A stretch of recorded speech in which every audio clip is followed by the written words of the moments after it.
देख रहे हैं न्यूज इंडिया, आपके साथ मैं हूं चारुल शर्मा। सबसे पहले बात करते हैं पंजाब के मुख्यमंत्री भगवंत मान की। पंजाब के मुख्यमंत्री भगवंत मान एक्शन मोड में नजर आ रहे हैं। सीएम मान ने स्वास्थ्य विभाग के साथ अहम बैठक की और इस दौरान उन्होंने पंजाब में स्वास्थ्य सुविधाओं को और मजबूत करने पर चर्चा की। आज की इस मीटिंग को लेकर मुख्यमंत्री भगवंत मान ने कहा कि स्वास्थ्य विभाग के अधिकारियों के साथ एक महत्वपूर्ण बैठक हुई है और पंजाब में करीब 100 नए आम आदमी क्लिनिक बनकर तैयार हो चुके हैं, जिन्हें जल्द ही लोगों को समर्पित किया जाएगा। नए मेडिकल कॉलेजेस के काम का भी उन्होंने जायजा लिया।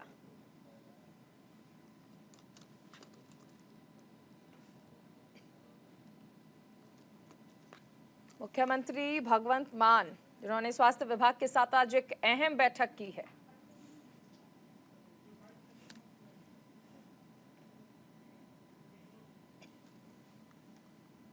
सहयोगी जसबीर हमारे साथ जुड़ गए हैं। जसबीर, स्वास्थ्य विभाग के साथ आज एक अहम बैठक की गई है। पैच कर दो, पैच जसबीर बोल रहा हूँ। जसबीर, आपको आवाज मिल पा रही है?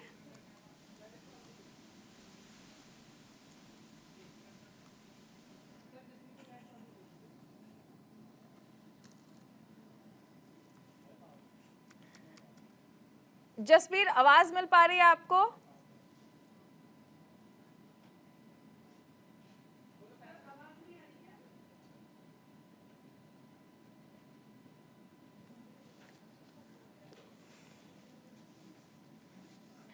तो सीएम भगवंत मान ने स्वास्थ्य विभाग के साथ आज एक अहम बैठक की है।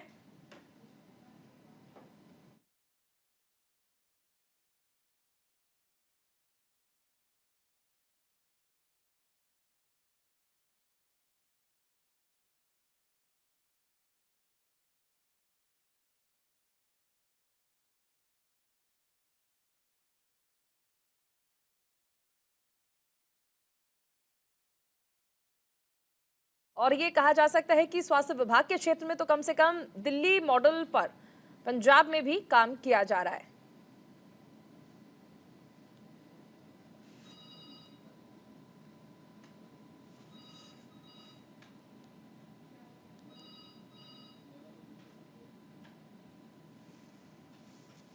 तो पंजाब को स्वास्थ्य विभाग में किसी तरह की कोई कमी ना हो, इसको लेकर लगातार मुख्यमंत्री बैठकें करते हैं और एक अहम बैठक फिर से की गई है।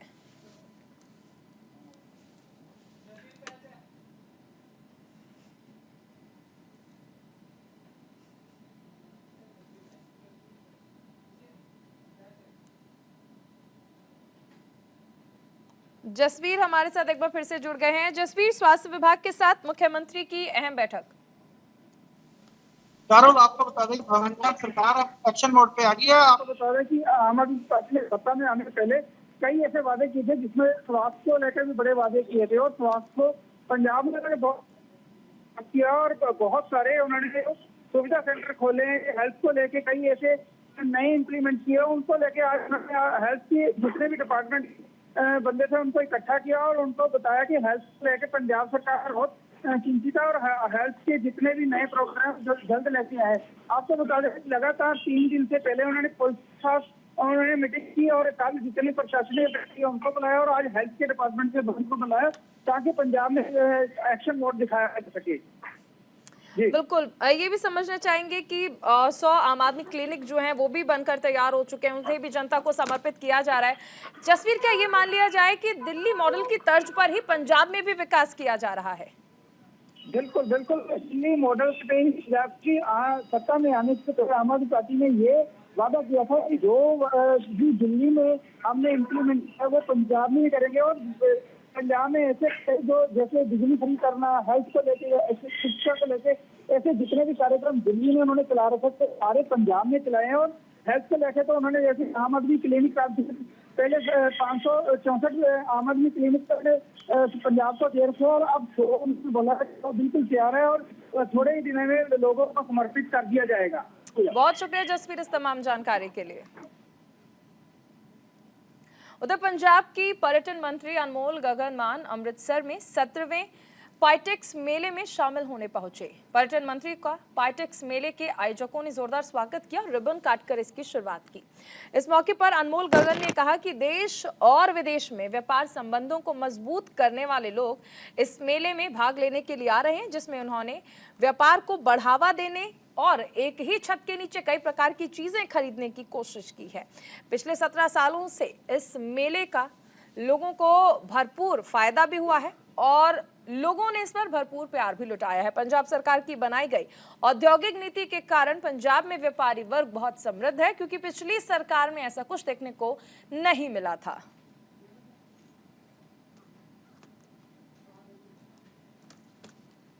अमृतसर के अलावा पंजाब पुलिस के साथ बीएसएफ ने गहराई वाले इलाकों में एक संयुक्त तलाशी अभियान चलाया। तलाशी के दौरान बीएसएफ जवान ने एक खेत से एक संदिग्ध पैकेट बरामद किया, जिसमें 400 ग्राम हेरोइन थी।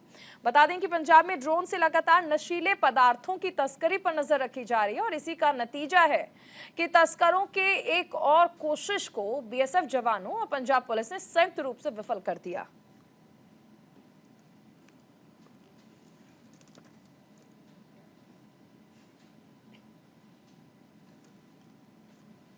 उधर जालंधर में सीआईए स्टाफ की पुलिस ने भारी मात्रा में हेरोइन बरामद की है। पुलिस ने ऐसे तस्करों को काबू किया है जिसका पिता पहले तस्कर था। उसकी मौत के बाद आरोपी बेटे ने मां और भाई के साथ मिलकर हेरोइन की तस्करी का काम शुरू किया। गिरफ्तारी के बाद आरोपी के पास से 2 किलो हेरोइन बरामद हुआ। फिलहाल पुलिस पकड़े गए आरोपी से पूछताछ कर रही है।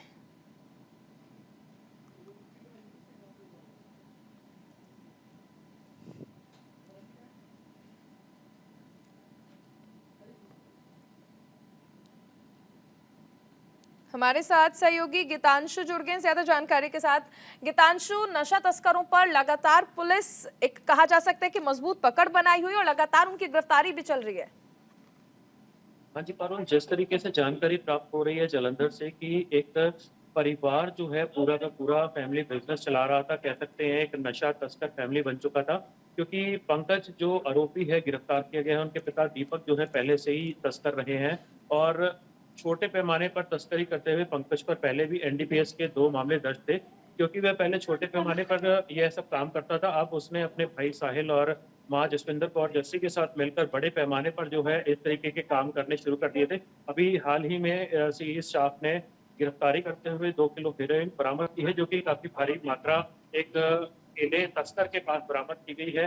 और पूरा का पूरा नेटवर्क जो है ये पूरा परिवार जो है मिलकर चला रहा था, जिसमें कि उनका भाई, माँ और यह खुद जो है तस्कर बना हुआ था। आपको बता दें ये जानकारी योग है क्योंकि तस्कर जो है अभी भी ज्यादा एज का नहीं हुआ है, यह बीए फाइनल ईयर का जो है स्टूडेंट है और इस तरीके का मामला जो है एक बड़े पैमाने पर तस्कर बनना एक मामला बड़ा सामने आया है, जिसमें पुलिस ने जाल बिछाते हुए बड़ी सफलता हासिल की है। जी पारुल। गीतांशु, ये भी समझना चाहेंगे कि क्या ये जो पूरा परिवार है इनका कोई रैकेट चलता था, कोई गिरोह है, गिरोह के और सदस्य कौन कौन है, या फिर सिर्फ बेटे और माँ ही थे जो इस पूरे गिरोह को चला रहे थे नशीले पदार्थ की तस्करी के? जी, पुलिस ने जहाँ तक जानकारी दी है कि यह पूरा परिवार ही तस्कर था और जहाँ तक इनके पिता का सवाल था वह भी तस्कर था, जिसके बाद उन्होंने अपना ये काम शुरू कर दिया पिता की मौत के बाद और इसमें पूरे परिवार को जो है संलिप्त कर दिया गया है और भारी मात्रा में अब जो है तस्करी शुरू कर दी थी। पुलिस का यह भी मानना है कि हो सकता है इसके पीछे एक बड़ा गिरोह, एक बड़ा नेटवर्क हो, जिसकी तलाशी में और जिसकी जांच अभी बाकी है। हालांकि पुलिस ने इस बड़े मामले में प्रेस कॉन्फ्रेंस तो की है, मगर बाकी जो मामला है वो जांच के बाद ही सामने आ पाएगा। चलिए, शुक्रिया इस तमाम जानकारी के लिए गीतांशु। उधर कपूरथला में नगर निगम कर्मचारियों ने प्रशासन की गैर जिम्मेदाराना नीतियों और अपनी मांगों को लेकर अनिश्चितकालीन तक हड़ताल का बिगुल बजा दिया है। इसके चलते कमिश्नर ने दफ्तर के बाहर कर्मचारियों ने प्रदर्शन किया और साथ ही निगम प्रशासन के खिलाफ जमकर नारेबाजी की। निगम कर्मियों की इस हड़ताल से शहर में सफाई व्यवस्था पूरी तरह से ठप कर दी गई। ये भी बताने योग्य है कि जुलाई महीने में भी कर्मी अपनी मांगों को लेकर हड़ताल पर थे।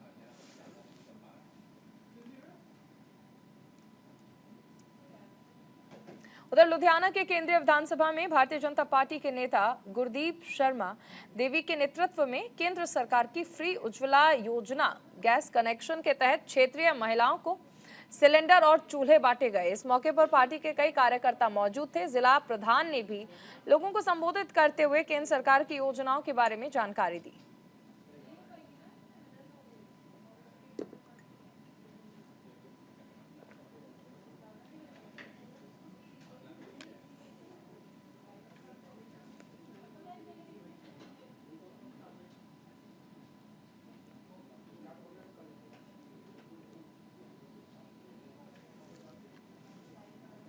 उधर पंजाब भाजपा के अनुसूचित जाति मोर्चा के प्रदेश अध्यक्ष SR लधर ने बीजेपी पंजाब प्रदेश अध्यक्ष सुनील जाखड़ की मंजूरी के बाद प्रदेश के 3 जोनल इंचार्ज और 35 जिलों के जिला प्रभारी नियुक्त किए।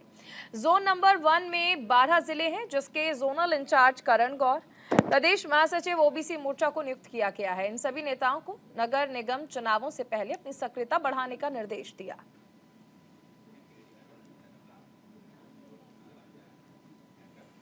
चंडीगढ़ में सशस्त्र सेना झंडा दिवस पर कार्यक्रम का आयोजन किया गया।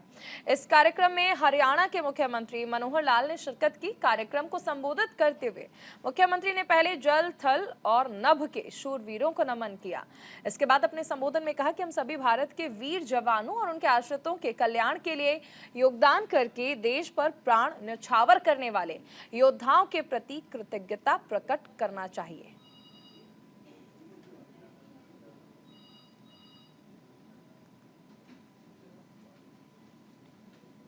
गुरुग्राम के पटौदी में केंद्रीय राज्य मंत्री राव इंद्रजीत सिंह के पहुंचने पर लोगों ने जोरदार स्वागत किया। इस मौके पर उनके साथ पटौदी के पूर्व विधायक विमला चौधरी के अलावा सैकड़ों गणमान्य लोग मौजूद थे। पटौदी क्षेत्र को आज करोड़ों रुपए की विकास की बड़ी सौगात मिली है, जिसका उद्घाटन केंद्रीय राज्य मंत्री राव इंद्रजीत द्वारा किया गया।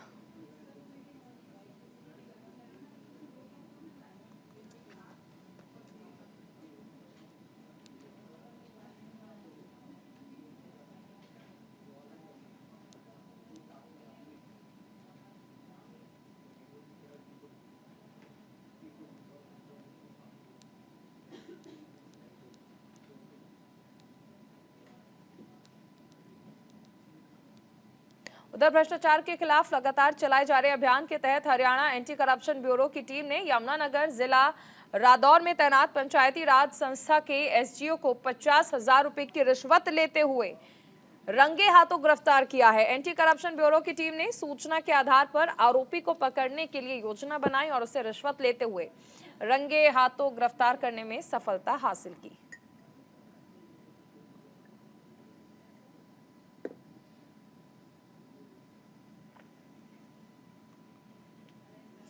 छवि अवस्थी हमारे साथ जुड़ गई हैं। छवि, भ्रष्टाचार के खिलाफ लगातार अभियान चलाया जा रहा है और ऐसे में रंगे हाथों गिरफ्तारी हुई है।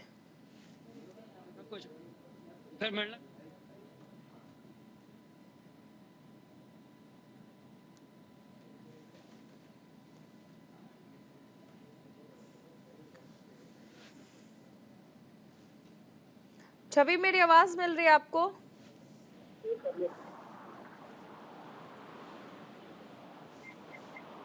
हेलो,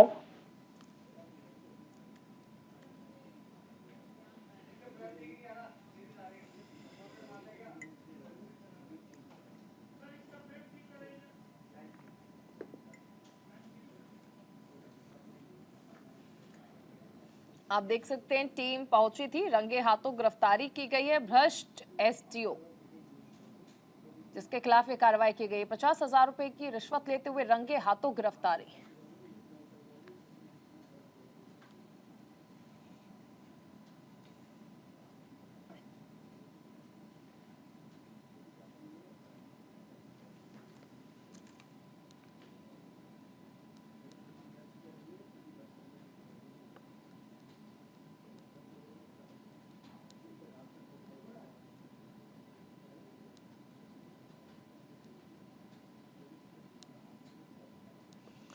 छवि हमारे साथ जुड़ गई हैं। छवि, भ्रष्ट एसडीओ के खिलाफ बड़ी कार्रवाई, रिश्वत लेते हुए रंगे हाथों गिरफ्तारी।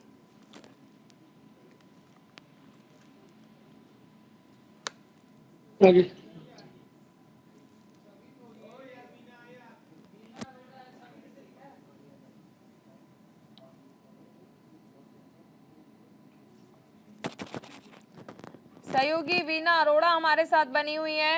वीना, एक बड़ी कार्रवाई की गई है, 50,000 की रिश्वत लेते हुए रंगे हाथों गिरफ्तारी। चावल यमुनानगर दौर में पंचायती राज के जो अधिकारी थे उनको करनाल बिजनेस टीम ने रंगे हाथों गिरफ्तार किया है।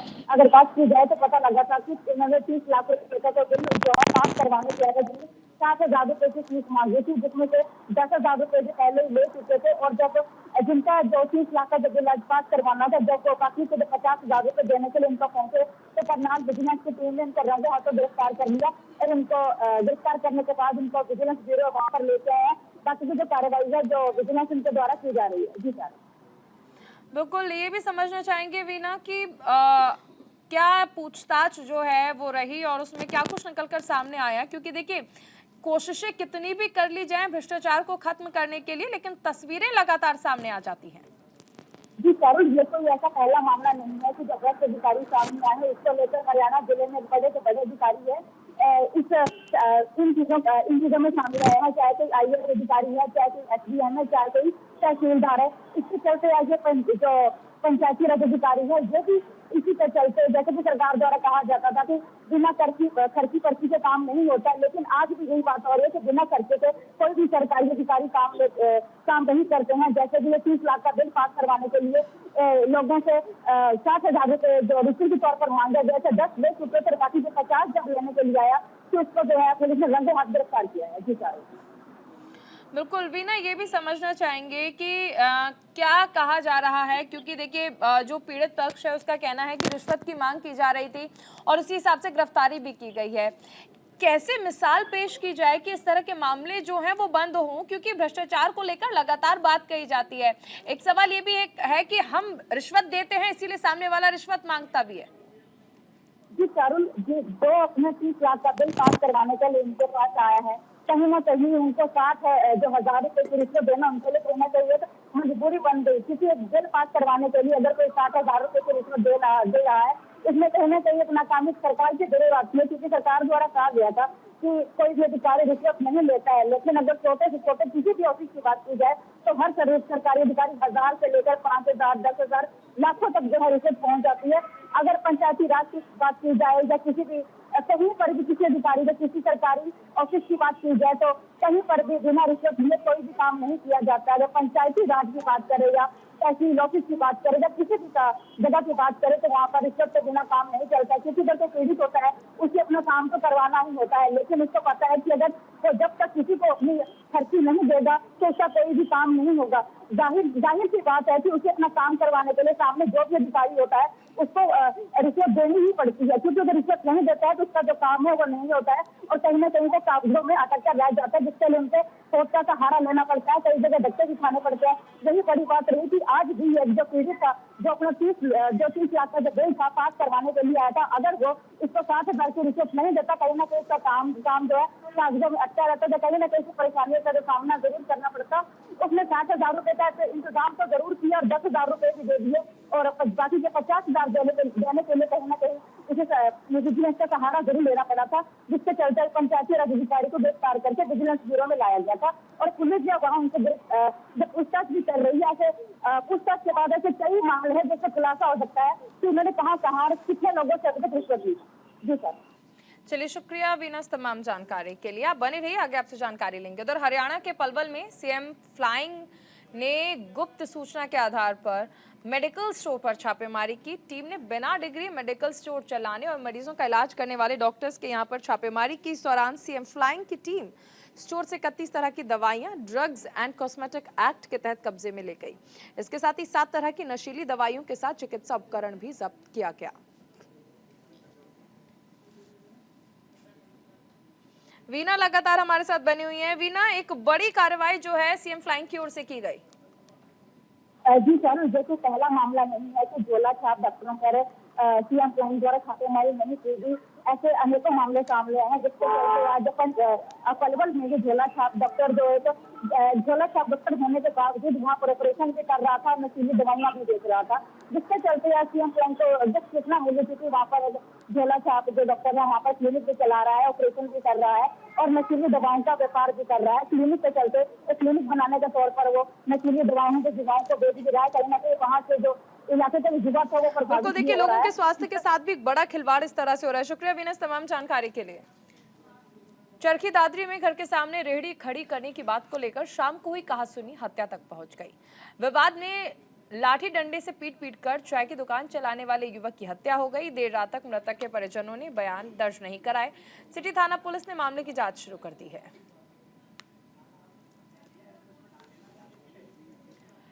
इस बुलेटिन में फिलहाल उतना ही। आप बने रहिए न्यूज़ इंडिया के साथ।